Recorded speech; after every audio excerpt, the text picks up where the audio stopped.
It was a windy fall day on the island of Sodor. The engines charged against the wind. Edward was busy shunting and helping engines up Gordon's Hill. He was exhausted when Spencer puffed in. "Hello, Edward. Why are you so tired?" "I worked non-stop today. This is my first break." Then the yard manager walked over. "Edward, you must help Percy up Gordon's Hill." "Okay, apparently my first break is over." "Wait, I can help Percy. I'll be back for my load later." "What about the Duke and Duchess?" Don't worry. I have plenty of time. They still have a meeting with Sir Topham Hatt." "Oh, well, thank you." No problem," Spencer said and raced off to save Percy. Percy was waiting at the bottom.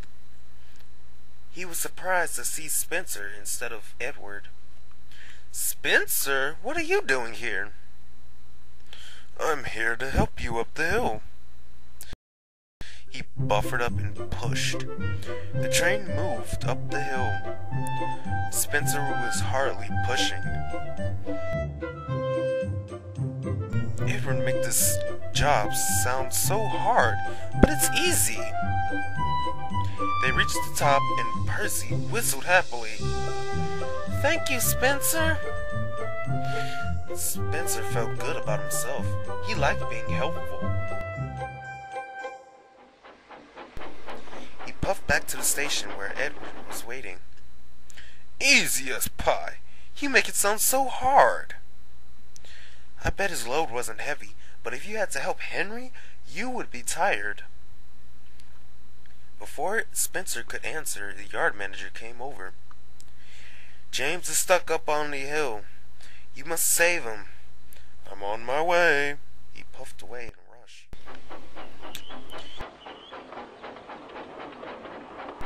He buffered up to the train and pushed. It moved easily up the hill. They reached the top in no time.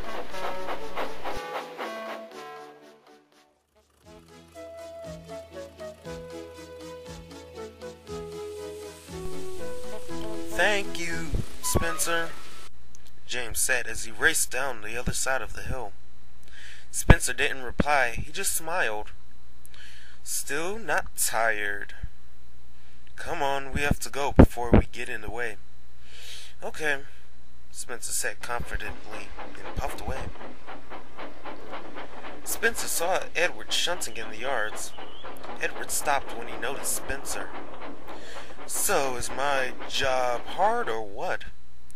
"What? It's a piece of cake."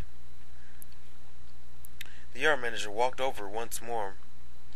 "Henry is stuck on the hill. He ran all the water." "I know the drill." "Are you sure? I'm pretty well rested. I could go instead." No, I insist," he said, annoyed, and huffed quickly away to save Henry. He pulled in and he started to get tired. Spencer's wheels ached and then he saw Henry's load. It looked heavy. Spencer coupled up and pushed. This time the wind blew harder than ever before. It seemed to go against the train. Spencer's face was soon red as James' paint. The train started to go backwards. "Bust my boilers! What's happening?" The train stopped at the bottom of the hill. There, waiting on the other line, was Edward. He grinned and Spencer turned even redder.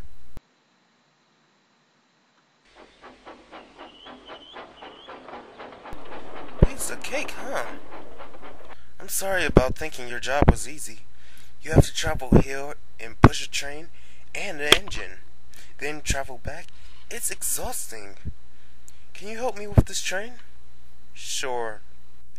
Edward buffered up and helped Spencer.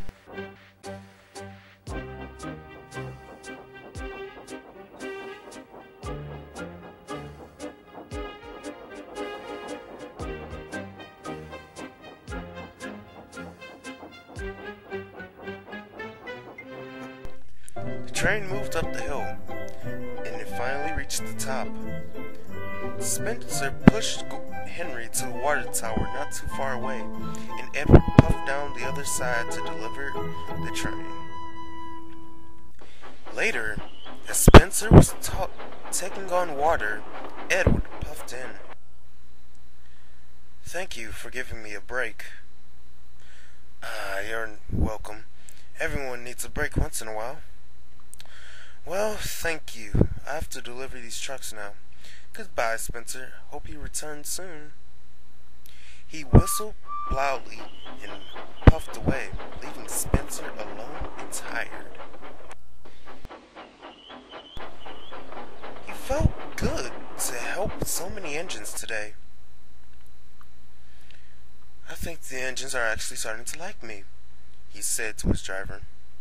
"Of course they are. Now come on, I bet we're late." Spencer puffed away with his train. He was glad he was making up for all the bad things he'd done in the past.